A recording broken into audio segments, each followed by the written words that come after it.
Okay, so the next section that I want to cover is get you guys to ask questions of our previous TCA people. I'm going to have them share their experience, what they thought of TCA, how it helped them, and then you can then pick on them as questions. So if you guys, we can put you guys in chairs up here, so you can just come up here and sit. I got more over here. Drag a chair with you. And oh, there you go. We can move you back to that corner. All right. So I'd like to introduce you to Jael Wright and Osman Mota. As you guys, most of you guys know Osman. A few of you know Jael. Jael is from the business school and started a company creating what are referred to as what she calls hair bonnets, which for women with and men both with braided hair. The braiding is horribly expensive. So when you look at braiding, we have some photos of braiding that's over $700 to get it done. I know Angela Schwindeman says her hair takes 18 to 22 hours to get it braided. And so you don't want that braiding to go out within a few weeks, which it does. Jael's product is a silky type cloth, but that's been available. What she invented was a band that holds it to her head, holds it on at night while you sleep. And she can extend the braiding out to 3 months instead of a month. That is a huge cost savings to the people with that beauty selection. Osman worked with another engineering student on puzzles for people with emotional issues. I got a couple of them upstairs, but these were 3D printed puzzles that were of a completely unique design. Puzzle pieces were not your standard little squares. Some were little curves, some were little round dots. I have one upstairs that's got 20 different gears to it. And you have to put the gears in 2 layers stacked up the right way. And if you do, the key will rotate all the gears. If you don't get it, but it'll go together a whole bunch of different ways, but only one way will it actually rotate. He was brilliant with respect to that, but we looked at it as, and Osman can explain how they were using that puzzle part, those puzzles for those with ADHD and other issues to help break out of that, what do we call it, brain latch up and other issues. So both very successful products, and I'll let you guys kind of fill in from there. Yeah, as you said, my name is Osman. This is Jael. If you guys have any questions, feel free to ask us. For me, generally, public speaking was not my strongest suit. As you guys already went through the whole, what are your skills, whatnot. Nope, that's coming up after Okay, this. so you'll find out quickly how many people are willing to get in front of a group and speak. My group, like I said, I wasn't comfortable with it, and my partner definitely was not comfortable with it. He looked at me as like, I'm not doing that. I was like, well, it's gonna have to be me.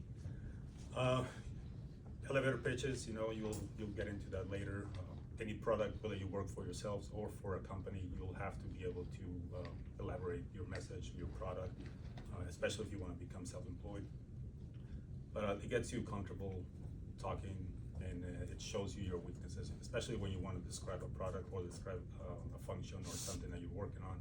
You have to be able to communicate that in front of people. This actually worked out for me in my internship because I was in front of a group of people, 20-year engineers, 5-year engineers, presenting a product that, is nerve-wracking. The flooring alone was $120,000 that we ordered, that I designed. So I had to be able to explain to them, these are the forces, this is this, this is that. We are good to go. But like I said, this helped a lot. Besides that, it just shows you your weaknesses and your strengths as an engineer. Let's say if you don't know anything about SolidWorks and you want to go into design, this program will push you. The biggest thing that I will say is that you get what you put into it.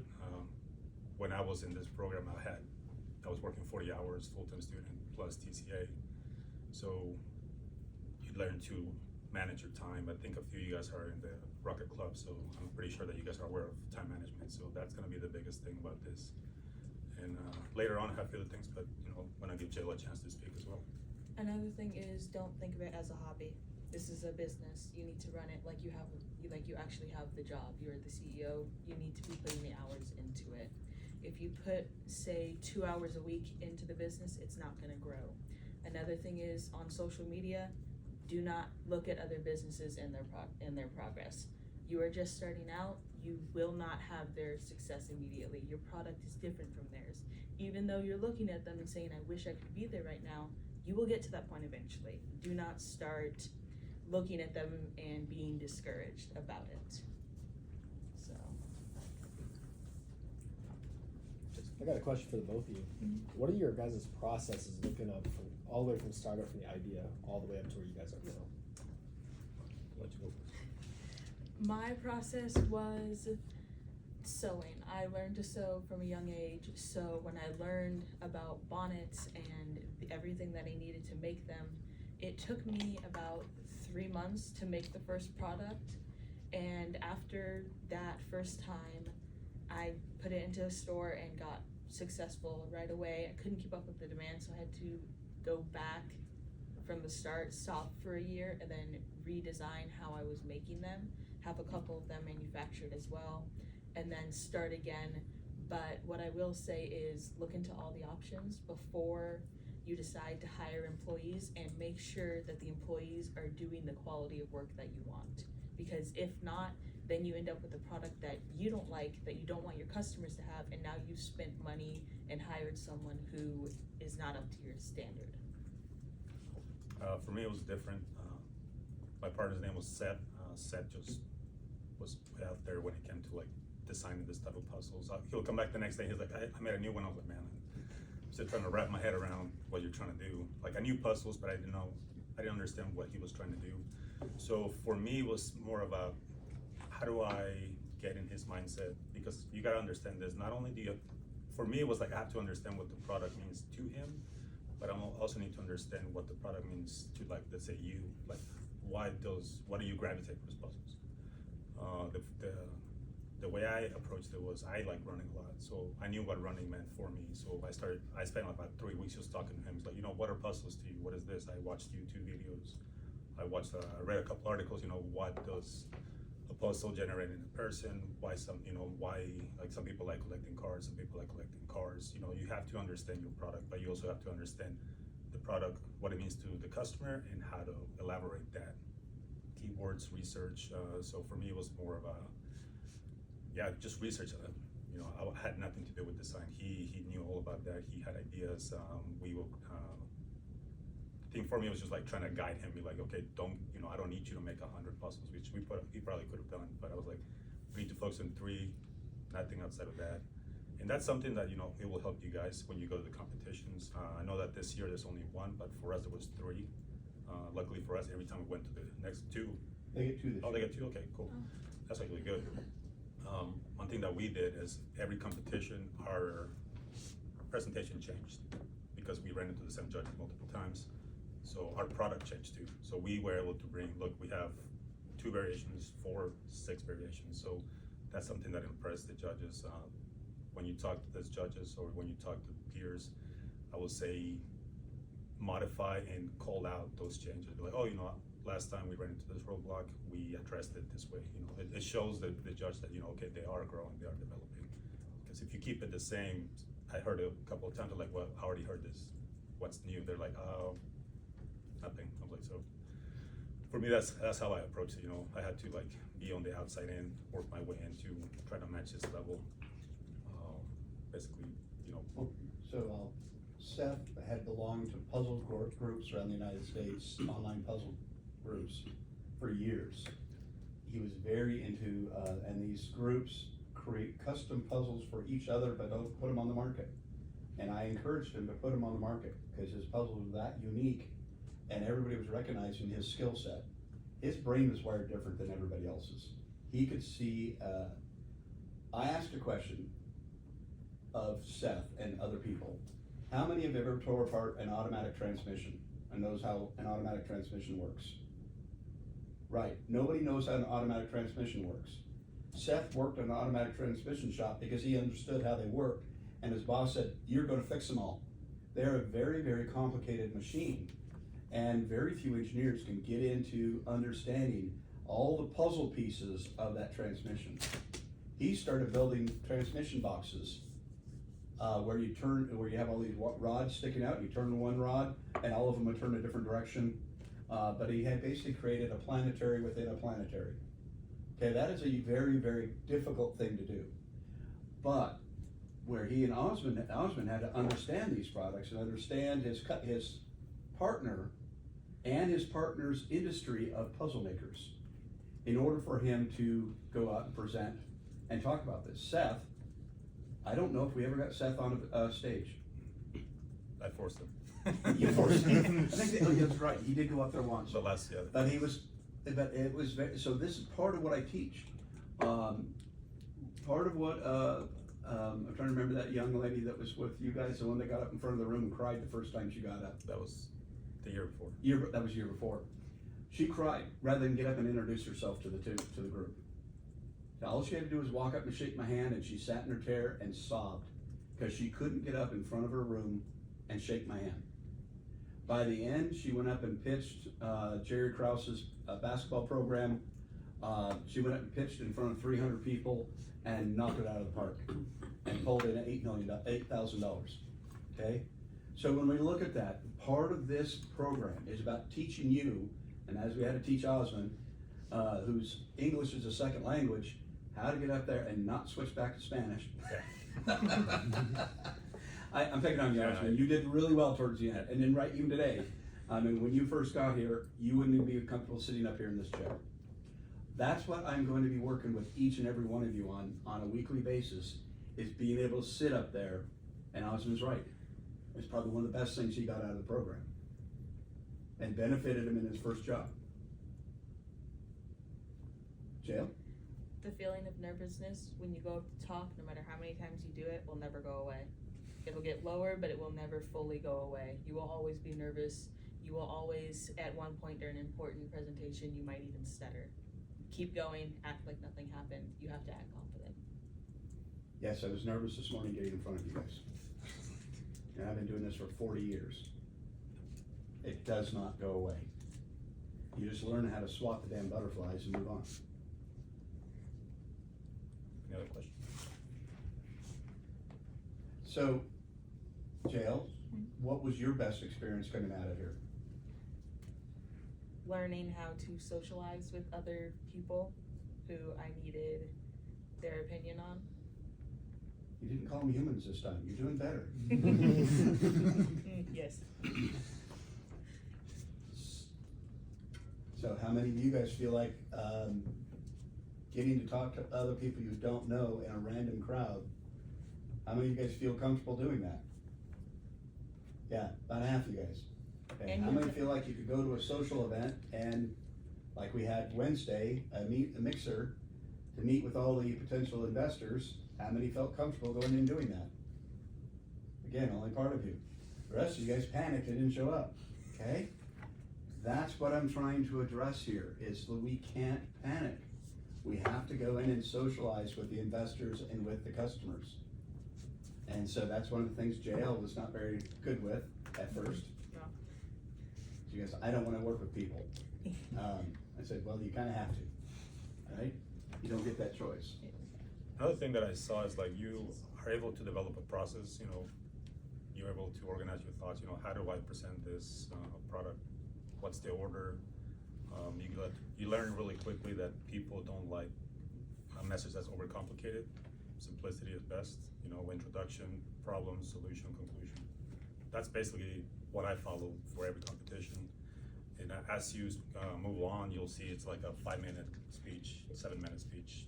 I think the final was like 10 or 12 minutes. The middle just expands, that's all it is. At the beginning, you don't give too much, you just touch on the points, you know, you open the floor up for questions, and then you can touch on those, but, you know, like I said, the stage of the competition will dictate, you know, how much you share, and that's something Dr. Appel will tell you, you know, you can't just tell them from the get-go, this is my complete solution. Keep him, I guess, on a hook and reel him in.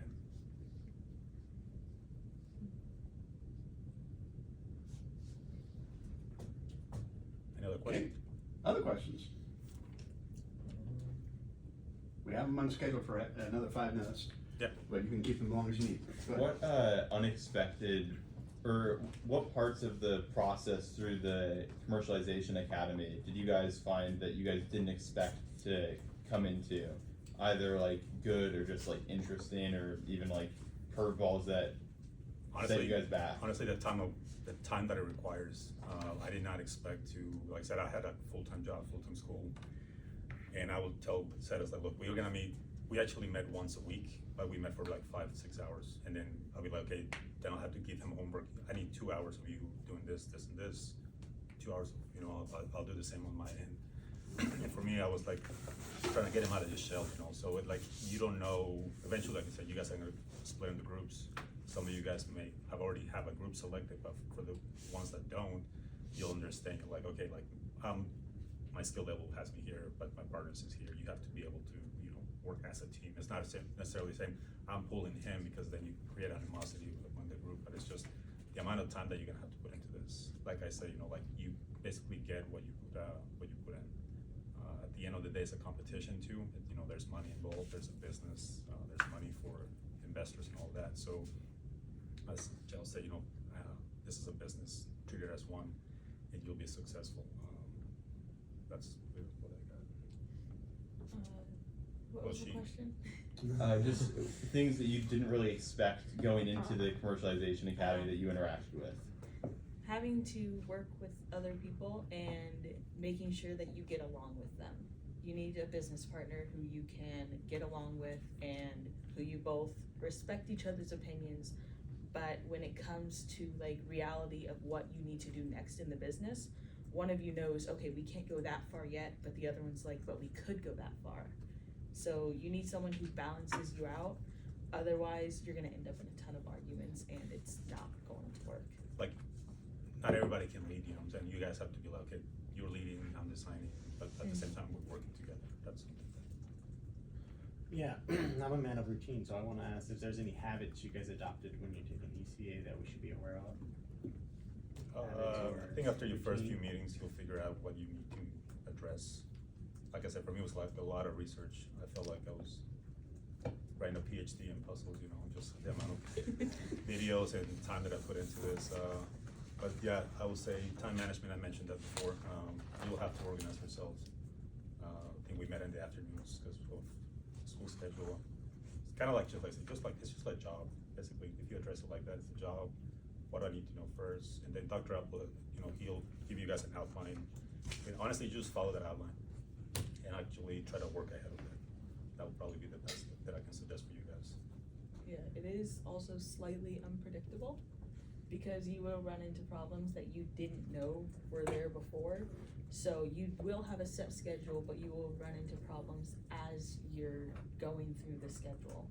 So it is like a set schedule. Like for me, I have 3 classes this quarter. I have completed one of them so far. My other 2, I do all of my classwork or homework in class, so I don't have basically any homework at home that I have to do. So now most of my time is split between my actual job and my business, which I work on whenever I can. So I was up till 2 this morning working on it. So you will have late nights. You will not be eating that much. You will go broke when you are starting this because you are using your own money to find it. But you are in college, so I mean, there's no downside to it right now. And also, you guys are already behind. Some teams participated in TCA last quarter, which will participate on the other competitions this quarter, so you have to keep that in mind as well. They already know what you're gonna bring to the table, so you guys have to just say, okay, think outside the box. And like I said, it's just about a clear message. For the TCA competition, I went up against Colton Gifford, who has Astria. They secured a lot of money, but when it came down to us, we came in first, they came in second. And from what I heard from the judges, it's just about the pitch, you know, the sales pitch, making that message extremely clear, not touching, like I said, don't go into too much detail. Be clear about where the direction that you're heading.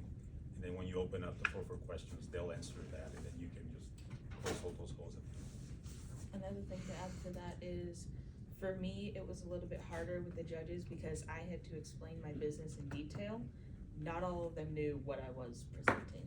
So I had to go into detail, but not too much detail, but I had to explain it in just the right way to where they had all the information they needed without going over the time limit.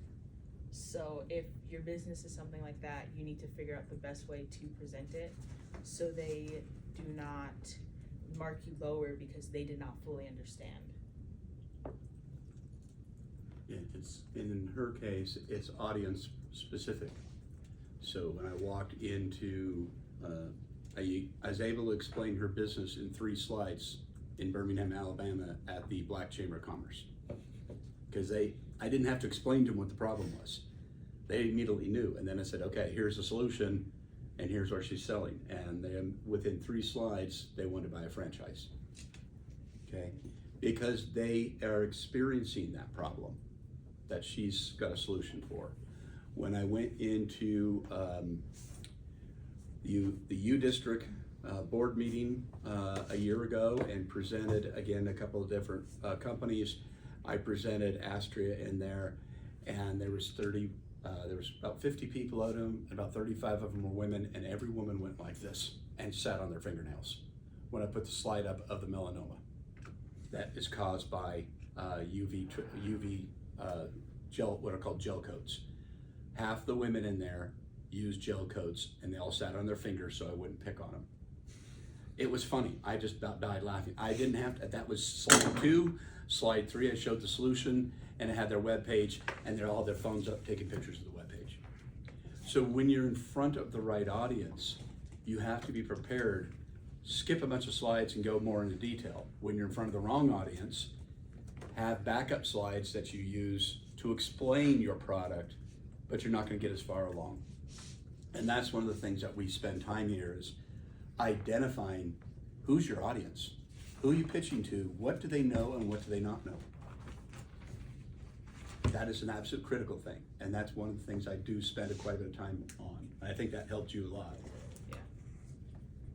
Just gotta remember, you gotta sell to your audience, but they have to pull in new customers that are not part of your audience. How do you reel them in? So that's another thing to look at. So what about the, so we look at all the different lessons, which we talked about which was most valuable, which are the ones that you didn't find that needed at all? I don't know, I had mine started about 3 years before I met you, so Osmond, your turn. Honestly, it depends where you are as a student and where you are developed-wise. You know, like you might need those extra elevator pitches that you used to do. You know, when you open up every meeting with an elevator pitch, you know, like you had to get in front of the group, you have to do the pitch. From what looks of it, a lot of you guys are comfortable, but like I said, you might end up in a group but nobody wants to speak, and then one of you is gonna have to do it. So, it'd be personal preference, I guess. Yes. Speeches and the competitions, always try to be first. That gets the nerves out of your system, and if you have the best pitch and you're first, the judges will most likely remember you the most. Is there any benefit to being last? No. Yes. Okay. Okay, so Go. let me, I'm gonna clarify that for Yeah. Jail. Jail sits there and spins herself up and becomes a complete basket case if she's last. All right, other people prefer to see what their competition is and address their competition, or they're not nervous. The judges see the last person and compare that last person to everybody else. So they get the best judging. And if you really nail it as the last person, as has happened, they were the ones that got the highest payment. But if you personally fall apart sitting there waiting to get to your turn, then you want to be closer to the front end. And I randomize who gets to go. We actually use a random number generator to decide which order people are pitching in. So you don't get to pick that. But yes, so when you go to a pitching competition outside of mine, they do the same thing. So you don't know if you're going to be first or if you're going to be last. Be prepared to meditate or whatever else it is that causes you to calm down. Be able to keep yourself from building up too many butterflies before you get on stage. But the other thing about being first, and I will pick on Jay a little bit about this, is you tend to go too fast when you're first. Because you're excited and you're trying to get it over with. Don't do that either. Don't memorize it. Your speech, do not memorize it. One blank, and you're done. You won't be able to remember it, and they'll know. Okay, he doesn't know. He just memorized it. So. I do rules of 3s. For each category, you have 3 categories: problem, your solution, and then conclusion. You do 3 things underneath that. 3 things that you talk about underneath. So I have problem, then I have 3 things that I talk about. Hair cost, which is upwards of $700 or more, depending on who you go to. How long it takes, 18 hours to 22 hours consecutively. And then for me, I believe my last one was my competitors whose bonnets fell apart in about 6 months, which is not that long, and those things are apparently they say they're infused with argan oil and castor oil, but the minute you wash it, it's just gone. So you have to have, that's what I was taught. I've been in public speaking classes, since I was 8 or 9, and rules of 3s is the best way to do a speech, from what I've learned at least.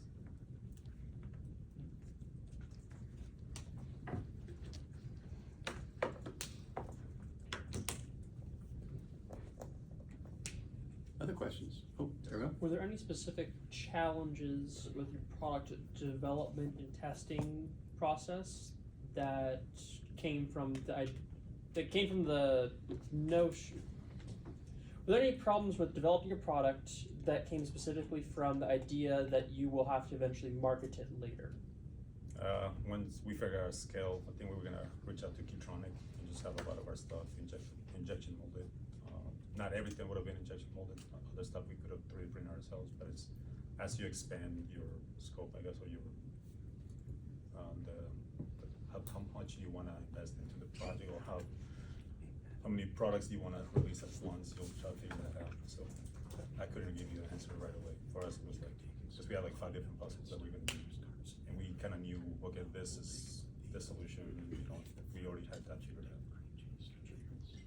My problem basically was, for me, how I didn't really have to market it because where I'm at is beauty supply stores. My problem was figuring out what patterns sell best, because I can't constantly make 20 different patterns because I'm the only one making them right now.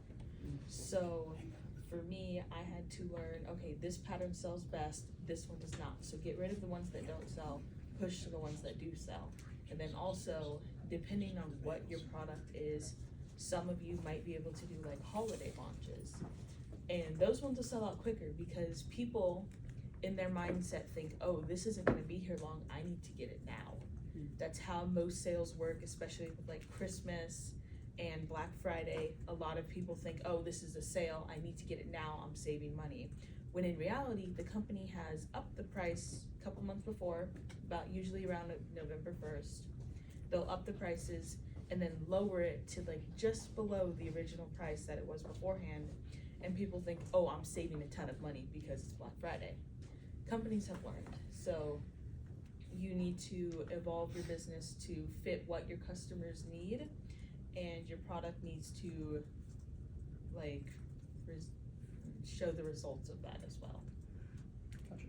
So it's a matter of, as you're looking at commercial sales, understanding the sales cycle in the US, right? Understanding the market cycle in the US and about pre-inflation of prices prior to a big market area. So we take a look at yours with, clean bugs off. You're gonna raise the price up in April, crank it up all the way up into May and June, and then when the bugs hit, then you start saying it's on sale, which is actually above the price it was during December. You follow that cycle. So as we look at these, as an engineer, you haven't been learning anything about sales cycles. You haven't learned anything about marketing, and when is the applicable time. So you guys, as an example, have to understand your customer's sales cycle. When is that industry really big? That industry is really big in the fall, because the majority of adults my age have to have a flu vaccine. So think about how many vials go out during that time period. You're trying to take 100 million people and give them a flu shot. That's 100 million vials just for the United States, let alone the rest of the world. So flu season is a big one, okay? The rest of the year is kind of pretty steady. So why you're having a hard time getting hold of your customer? It's flu season.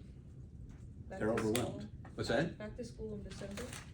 Everyone's going to get their vaccinations for the children because they don't want the kids sick. They have them home all winter Yeah. break. They're gonna want them to be gone for most of the day.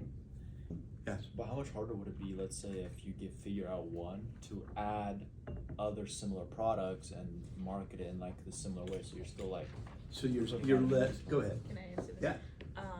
It takes a while. I have about 2 different ideas that I want to include in my business.